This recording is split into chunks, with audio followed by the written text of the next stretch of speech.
नमस्कार, स्वागत है आप सभी का। आपके साथ मैं हूं स्वप्निल। अलवर के थाना गाजी मामले में करीब 1.25 साल पहले बहुचर्चित गैंगरेप केस में SC/ST कोर्ट ने फैसला सुना दिया है। कोर्ट ने 4 दोषियों को उम्र कैद की सजा सुनाई, जबकि 5वें दोषी को 5 साल की सजा सुनाई गई है। SC/ST कोर्ट ने छोटेलाल, हंसराज, इंद्राज, अशोक को उम्र कैद की सजा सुनाई।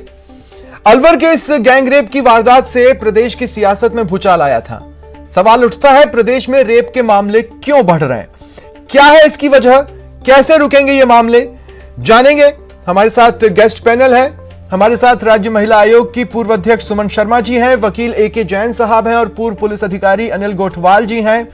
मैं आप सभी का स्वागत करता हूं न्यूज 18 राजस्थान पर। पहला सवाल मैं AK जैन साहब आपसे लूंगा, लेकिन उससे पहले सुमन शर्मा जी, मैं आपसे सिर्फ एक रिक्वेस्ट कर रहा हूं। मैं आज आपको एक बीजेपी पर्सनालिटी के तौर पर ट्रीट नहीं कर रहा हूं, हालांकि आप हैं, लेकिन मैं आपको एक महिला आयोग में काम की हुई, उसकी जिम्मेदारी संभाली लेडी की तरह ट्रीट करूंगा। मुझे उम्मीद है आप मेरा साथ देंगे इस चर्चा में, उस रूप में। AK जैन साहब, मैं आपसे शुरुआत कर रहा हूं। मैं पूछना चाहता हूं, देखिए, इस तरह के मामलों में फांसी की मांग गाहे बगाहे उठती ही है, लेकिन अगर कोई जज अगर फांसी की सजा सुनाए तो वो ये भी देखेंगे कि क्या ये मामला रेयरेस्ट ऑफ द रेयर में आता है। देखिए, निश्चित रूप से फांसी की सजा रेयरेस्ट ऑफ रेयर मामले में ही दी जा सकती है। और रेप के मामलों में, उन मामलों में जिसमें पीड़ित की उम्र 12 वर्ष से कम है, फांसी की सजा का प्रावधान अभी कुछ समय पहले किया गया है। वैसे अब रेप लॉ को इतना कठोर तो कम से कम बनाया है, पहले 1976 में, फिर 2008 में, उससे पहले भी, जहां पर पीड़िता के कहने को, डिले को, इन सब चीजों को दरकिनार किया गया है और क्रॉस एग्जामिनेशन को लिमिट किया गया है, पीड़िता की आइडेंटिटी को भी सीक्रेट रखने की बात कही है। और अल्टीमेटली निर्भया का केस के बाद 2012 में जो संशोधन हुए, उसमें गैंग रेप के मामले में और कुछ इस तरह के मामले में आजीवन कारावास, जिसका मतलब होता है कि जब तक आप जिंदा हैं तब तक आप जेल के अंदर रहेंगे, आपको न तो पैरोल मिलेगा न किसी तरह की रियायत मिलेगी। वो सजा इसमें जो है डाली गई है।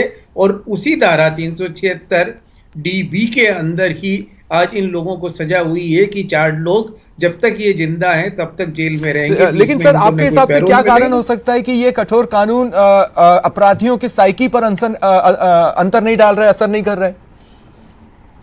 देखिए, ये तो बात सही है। और स्पेशली सबसे बड़ी बात ये कि जो पीड़ित वर्ग है, वो अगर हम देखेंगे तो समाज का जो पिछड़ा वर्ग है, दलित वर्ग है, उनकी महिलाएं ज्यादा इस बात की शिकार हो रही हैं। और दूसरी बात ये कि अगर इस केस की बात आप देखें तो कानून में तो बड़े स्ट्रिक्ट प्रावधान है कि अगर रेप का मामला या छेड़छाड़ का मामला तुरंत दर्ज नहीं किया जाता तो थाना अधिकारी के विरुद्ध कार्रवाई की जाएगी। धारा 166 में आपराधिक अपराध भी बनाया गया है उसके। पर अगर इसी मामले में देखें तो पहले जब वो थाने पर गए पीड़ित, तो उनका मुकदमा दर्ज नहीं हुआ। SP से लेके रख ली गई परिवार, जबकि ये रेप के मामले में परिवार रखने का कोई प्रावधान नहीं। और SP के इंटरफेरेंस के बाद जाकर ये मामला दर्ज हुआ है। परंतु क्या इस मामले में दोषी पुलिस अधिकारी को सजा हुई है? क्योंकि पुलिस ने अपने साथी अधिकारी के विरुद्ध तो आरोप पत्र भी प्रस्तुत नहीं किया, उस थाना अधिकारी के विरुद्ध, उस पुलिस वाले के विरुद्ध जिसने मुकदमा दर्ज नहीं किया था। तो कानून तो कठोर है, पर कानून को लागू करने वाली एजेंसीज जानबूझकर इस मामले को इतना ढीला छोड़ देती हैं, या जानबूझ से कि उनके लिए आज भी महिलाओं की इज्जत बहुत ज्यादा मायने नहीं रखती। सुप्रीम कोर्ट ने कई बार कहा है कि ये शारीरिक से ज्यादा आत्मा के ऊपर प्रहार है, और इसीलिए उन्होंने कहा कि जरूरी नहीं है कि किया जाए, परंतु इस मामले में कम से कम मीडिया के प्रेशर से, समाज के प्रेशर से 1.25 साल के अंदर फैसला हो गया।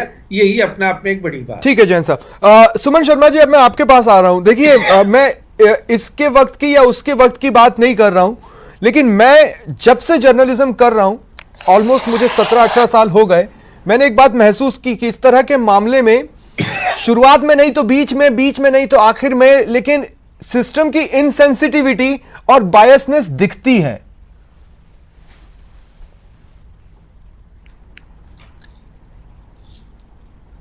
जी बिल्कुल स्वप्निल, आपने बिल्कुल सही कहा। मैं राजनीतिक बात नहीं करूंगी आज, मैं बिल्कुल आयोग के अध्यक्ष के पूर्व होने के नाते उसी आधार पर बात करूंगी कि स्वागत योग्य है 1.25 साल और के बीच डिसीजन आया है। पर थोड़ी सी जो मैं कहना चाहती हूँ, क्योंकि पीड़िता को भी आपके चैनल पे सुन रही थी और चैनल के नाते पहले आपको भी बधाई देना चाहती हूँ कि आप लोग इस विषय को उठाते रहे और लगातार उठाते रहे। 2-3 डिबेट में मैं भी आपके इस चर्चे में शामिल हुई थी और आपसे ही डिबेट हुआ था हमारा। तब पॉलिटिकल था, आज इशू बेस्ड है। जी बिल्कुल, इसलिए मीडिया की सराहना जितनी की जाए, जी ये मीडिया की सराहना जितनी की जाए न्यूज 18 की, वो बहुत ही तारीफे काबिल है। अन्यथा ये विषय ही नहीं बनता। जो बात में कि मैं भी गई थी, मैं उस मई महीने में चिलचिलाते धूप में उस पीड़िता से मिलने गई थी, क्योंकि कोई इलेक्शन था मुझे याद है, जिसके कारण एसपी और थाने ने इग्नोर किया था। उसमें सरकार का भी कहीं ना कहीं कोई इन्वॉल्वमेंट था कि जल्दी से एफआईआर मत करो। जो एक तो उसके साथ गैंग देखिए, फिर आप पॉलिटिकल उस पे आ गई मैम। अगर इलेक्शन, मैंने आपसे तब अब आप देखिए, जब पॉलिटिकल एंगल आपने ढूंढ ही लिया उसमें, तो मैं एक पॉलिटिकल सवाल में पूछ ही लेता हूँ। सुमन जी देखिए, मैं ये कि फिर उस समय जब इलेक्शन था तो आपके कार्यकर्ता भी तो जगह जगह घूम रहे थे, उनको भी तो पीड़ित नजर नहीं आया था। जो एके जैन साहब, नहीं विलंब होने का कारण वो लड़की, मैं वही कह रहा हूं, तो फिर आप उनके साथ इंसाफ में लड़ जाते अगर आपको उस समय कार्यकर्ताओं को ये पीड़ित दिख जाती। तो उसका जो सार्वजनिक जो उसका बलात्कार हुआ, जो मीडिया का वायरल से सोशल साइट पे जो बलात्कार हुआ, वो कितना जघन्य है इसका अंदाजा हम आप लगा सकते हैं। वो बच्ची को आज मैं आपके चैनल पे सुन रही थी, वो कह रही थी कि फांसी की सजा होती तब ज्यादा संतुष्ट होती मैं, परंतु चलो ठीक है आजीवन कारावास है तो मैं कोर्ट के इस निर्णय से खुश हूँ। लेकिन ये समझने वाली बात है स्वप्निल, मैं राजनीति नहीं कर रही। जैन साहब ने एक अच्छी बात कही कि उस अधिकारी के खिलाफ क्या कार्रवाई हुई, जिस अधिकारी ने विलंब किया उस पे भी होनी चाहिए, क्योंकि अभी तक उसके खिलाफ तो शायद आई थिंक चार्जशीट भी नहीं बनी और पेश भी नहीं हुआ है। वो चल ही रहा है और शायद होगा भी नहीं। एक लॉबी होती है अधिकारियों की, वो एक दूसरे को बचाने की चेष्टा करते हैं। लेकिन ओवरऑल, लेकिन अगर फिर भी अगर हम देखें 1.25 साल के पीरियड में, सुमन जी आपको लगता है कि ये फैसला और ये सजा का ऐलान किसी तरह की नजीर बन सकता है? जी अच्छा है, मैं खुश हूँ, मैं कोई क्रिटिसाइज नहीं करती। मुझे प्रसन्नता है कि कम से कम ऐसे नाम जो मन चले लड़के हैं, उन्हें लगता है कि हम कुछ भी कर लेंगे, पॉलिटिकल शेल्टर मिल जाएगा और हम बच जाएंगे, तो कम से कम कोर्ट ने ये एक नजीर पेश किया है। और ये सब प्रेशर मीडिया, पब्लिक और सबके अवेयरनेस के कारण आया है, इसलिए मैं कोर्ट को बहुत साधुवाद देती हूँ और नजीर बनेगा, डेफिनेटली नजीर बनेगा। बिल्कुल नजीर बनना भी चाहिए। अब अनिल गोठवाल जी, मैं आपके पास आ रहा हूँ। और अनिल जी देखिए, इस मामले ने कुछ बातें जो पानी की तरह बिल्कुल साफ कर दी या आईने की तरह बिल्कुल साफ कर दी, वो ये है कि अगर तुरंत में, हालांकि इस केस में ऐसा नहीं हुआ, शुरुआत में जो 7 से 8 दिन का डिले हुआ उसका खामियाजा तो कभी वो गैप को तो कभी भरा नहीं जा सकता, लेकिन उसके बाद एक मजबूत चार्जशीट, अगर कुछ चीजें छूट गई हैं तो उनको पूरा करने के लिए सर्कमस्टेंशियल एविडेंस मजबूत, और ये तमाम चीजें देंगे तब तो वकील किसी पीड़ित को इंसाफ दिलवा पाएगा। ये नजीर इस सेंस में है कि 1.25 साल में कोर्ट ने चार्जशीट को माना।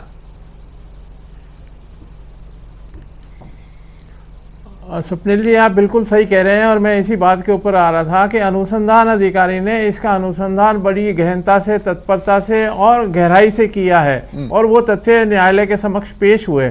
और उसके साथ साथ जो एक हमारे अधिकारी है प्रोसिक्यूशन के हेल्प के लिए लगे हुए रहते हैं, उस अधिकारी को लगाया। सरकार की मंशा के अनुरूप संवेदनशीलता बरतते हुए मैं ये मान के चलता हूँ कि इसकी चार्जशीट भी जल्दी पेश की गई ताकि कोर्ट को सारे फैक्ट्स मालूम हो और इनके हर चीज़ के कटाक्ष को देखते हुए पहले से ही सारी तैयारियां कर ली गई प्रोसिक्यूशन और पुलिस ने मिलके, और वो एक मजबूत चार्जशीट पेश अनिल जी, फिर ऐसे में एक सवाल तो ये भी बनता है कि यही लोग जब इतने मजबूत दलीलें कोर्ट के सामने ला सकते हैं, इतनी मजबूत चार्जशीट कोर्ट के सामने ला सकते हैं, तो यही लोग अन्य मामलों में ढीले क्यों पड़ जाते हैं?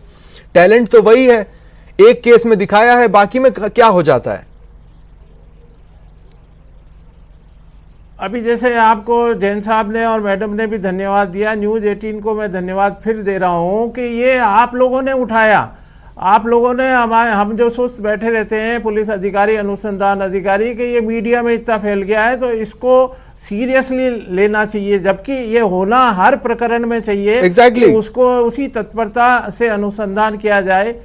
तो मैं ये मान के चलता हूं कि ये एक देश की सुर्खियां बन गई थी, तो उसको एक उन्होंने नज़ीर पेश करते हुए पेश किया गया। मामले के मुख्य जो सरकार है उन्होंने गंभीरता से लिया, डीजी साहब ने गंभीरता से लिया, और मैं ये मान के चलता हूं कि इसमें अभी एक कमी रही है, जो जिन्होंने ये एफआईआर दर्ज नहीं की है उसको SC/ST एक्ट के सेक्शन 4 के तहत भी चार्जशीट किया गया था, उसका अभी तक कोई, ताकि आने वाले समय में कोई भी अनुसंधान अधिकारी अगर लापरवाही बरतता है और एफआईआर दर्ज नहीं करता है तो उसके खिलाफ भी कार्रवाई हो। मैं ये मान के चलता हूं कि इस तरह की महिलाएं जो वंचित है, शोषित वर्ग से आती है, उनमें एक संबल मिलेगा, उनमें आत्मसम्मान पैदा होगा, उनके परिवारजनों को एक सुखद अनुभूति होनी चाहिए कि हाँ जल्दी न्याय मिला है, और ये न्यायालय के प्रति एक आस्था का प्रश्न, वो जो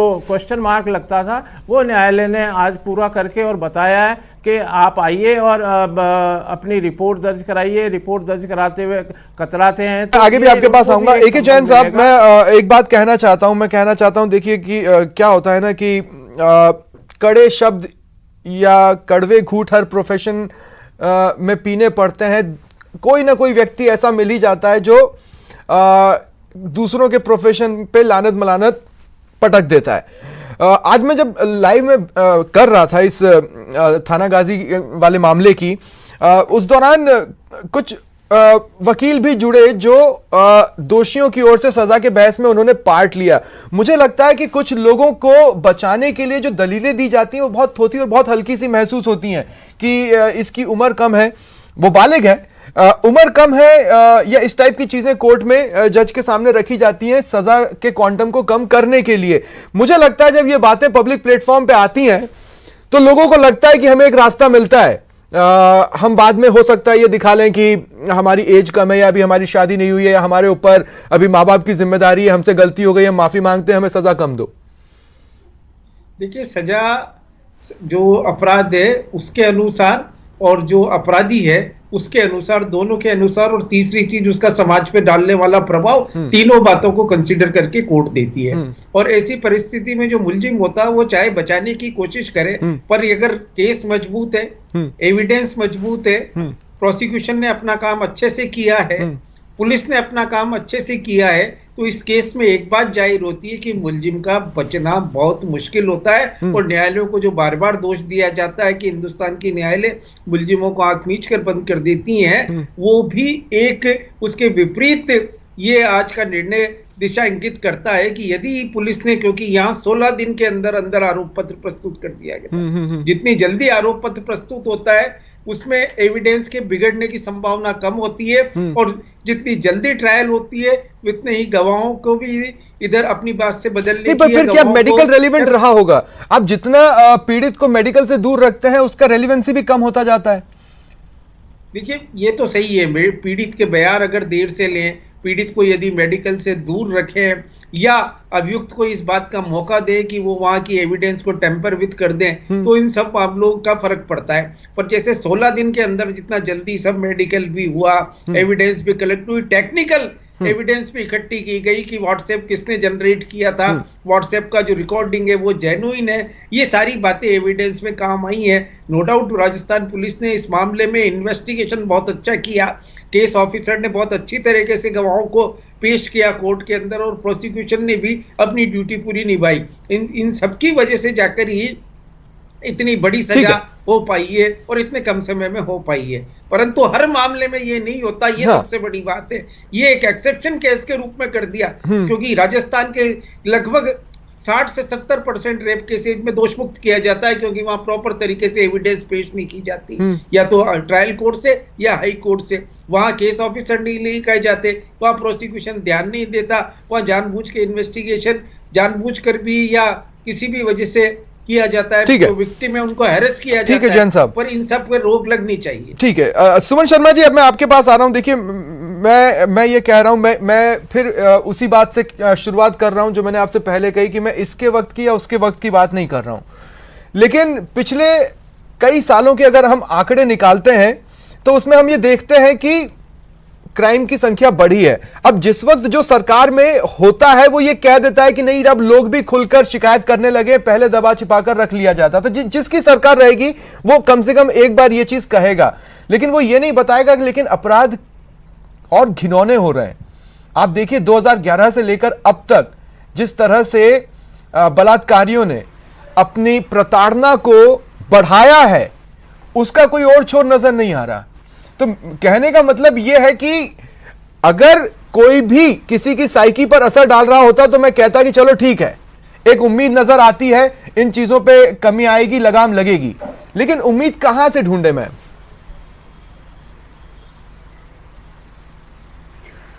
ये बड़ा ही दुखदाई और कष्टप्रद सवाल है जिसका जवाब हमें भी समझ में नहीं आता स्वप्निल, क्योंकि व्यवस्थाओं में भी बहुत सुधार हो रही है, नियमों में भी बहुत संशोधन हो रहा है और दंड के रूप में नजीर भी हम लोग के सामने आ रहे हैं। परंतु इन साइकिक, मैं तो इनको साइकिक ही कहती हूँ, मनोरोगी जो प्रवृत्ति के बच्चे हमारे बीच में हैं, बच्चे हों या बड़े हों, दोनों ही प्रकार के रहते हैं, जुवेनाइल भी हैं और एडल्ट भी हैं, ये ऐसी हरकत करके और प्रताड़ना की जो एक शब्द आपने कही उसको एकदम क्यूट तक ले गए हैं, जो भयावह हम लोग के सामने आता है। ये एक विचारणीय प्रश्न है, समाज के ऊपर फिर आता है।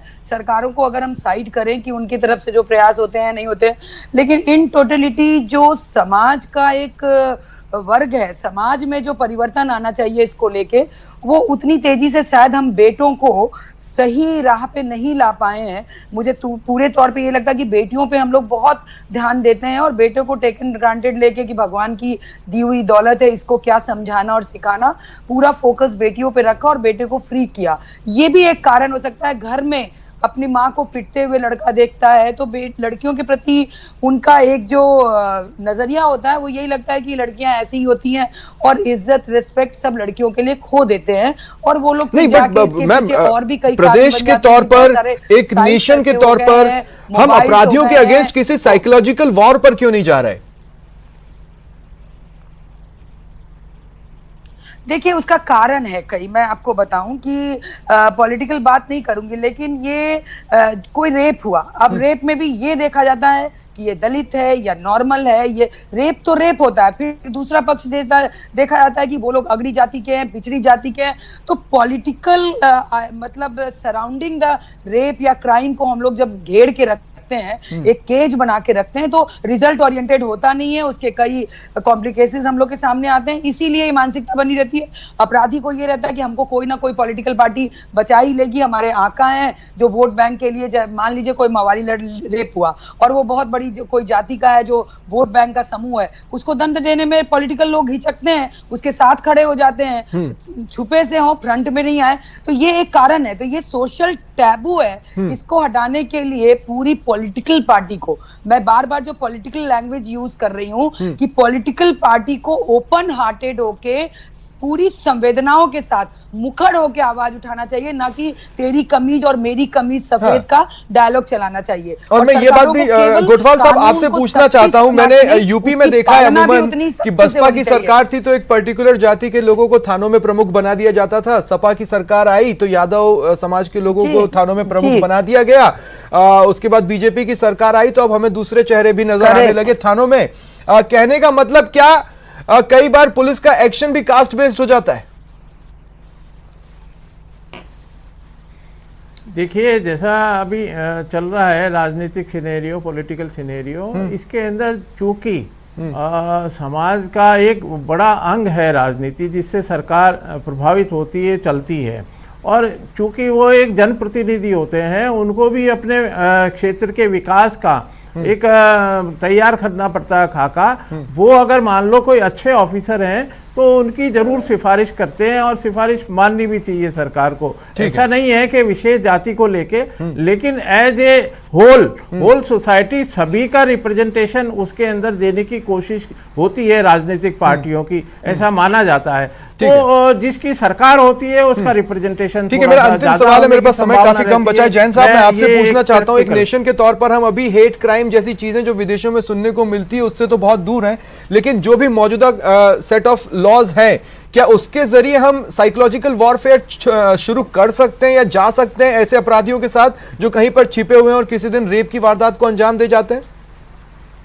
देखिए, कानून तो इस मामले में हिंदुस्तान का कानून दुनिया की और जगह के कानून से कम नहीं है। हमारे यहाँ सबसे बड़ी प्रॉब्लम इम्प्लीमेंटेशन की है। हमारे यहाँ सबसे बड़ी प्रॉब्लम है कि हम अपराधी के बारे में सूचना देने में भी पुलिस को हिचकते हैं, जबकि कानून ये प्रोवाइड करता है कि किसी भी अपराध या अपराधी के बारे में किसी भी व्यक्ति की जानकारी हो तो उसकी ड्यूटी है कि वो तुरंत नियरेस्ट मजिस्ट्रेट या पुलिस को इस बात की सूचना दे, और गंभीर अपराधों की सूचना नहीं देना भी अपने आप में अपराध बना दिया गया है। परंतु हमारा यहाँ पर सोच जाति, धर्म और इसके आगे अभी तक भी नहीं जा पा रहा है। हमने बहुत उदाहरण देखे हैं जहाँ अपराधी और विक्टिम का सही है या गलत है इस बात का फैसला अपराध के आधार पर नहीं करके जातियों के आधार पर किया जाता है, और नई रूप पे इस सिस्टम को तोड़ने की अभी जरूरत है। साइकोलॉजिकल वारफेयर लगने की जब भी कोई कोशिश की जाती है तो उसमें राजनीति बीच में आ जाती है, वोट पॉलिटिक्स बीच में आ जाती है, और जब तक ये जाति आधारित राजनीति और धर्म आधारित राजनीति और धर्म आधारित वोट पॉलिटिक्स हिंदुस्तान के अंदर है। आज थानागाजी वाले फैसले में सजा सुनाते वक्त जज साहब ने कहा भी कि जाति, धर्म, मजहब नहीं, ये इससे अलग है। बहुत बहुत शुक्रिया आप तीनों का मेरे साथ जुड़ने के लिए और इस चर्चा में शामिल होने के लिए। फिलहाल इतना ही, नमस्कार।